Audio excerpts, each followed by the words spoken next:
ரீசெண்டா பாத்தீங்கன்னா மலையாளத்துல வந்து பாத்தீங்கன்னா ஆபீசர் ஆன் டியூட்டி அப்படின்ற மாதிரியான ஒரு திரைப்படம் வந்து பார்த்தேன்.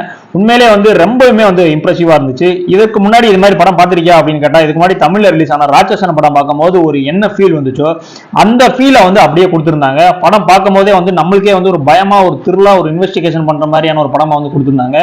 ரொம்பவுமே வந்து அருமையா இருந்துச்சு. இத்தனைக்கும் அந்த படத்தை எடுத்தவர் வந்து பாத்தீங்கன்னா ஜித்து அஷ்ரஃப் அப்படின்றவர், அவருடைய முதல் படம் அப்படின்றாங்க. உண்மையிலே வந்து நம்பவே முடியல. ஏன்னா அந்த அளவுக்கு வந்து ஒரு த்ரில்லர் இன்வெஸ்டிகேஷன் படத்தை வந்து பக்காவா வந்து மேக் பண்ணி வந்து எடுத்திருக்காங்க. எனக்கு இந்த படம் பார்க்கும் போதெல்லாம் வந்து என்ன தோணும் அப்படின்னா, இந்த த்ரில்லர் படங்கள் பார்க்கும் போதெல்லாம் வந்து ஒரு ராட்சசன் படம் அளவுக்கு ஒரு படத்தை எடுக்க முடியுமா அப்படின்ற மாதிரியான ஒரு மைண்ட் வந்து தோணிட்டே இருக்கும். கண்டிப்பா இந்த படம் பார்க்கும்போது வந்து அந்த படத்தினுடைய ஒரு 80% வந்து இந்த படம் வந்து ஃபுல் பண்ணிருச்சு அப்படின்ற மாதிரி சொல்லுவேன். ஏன்னா அந்த அளவுக்கு வந்து ஒர்த்தா இருந்துச்சு. உண்மையிலே வந்து இந்த படம் வந்து எல்லாருமே வந்து பார்க்கலாம். அந்த அளவுக்கு வந்து ஒரு ஒர்த்தான படம்.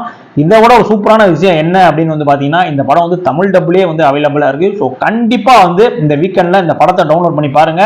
அருமையான படம்.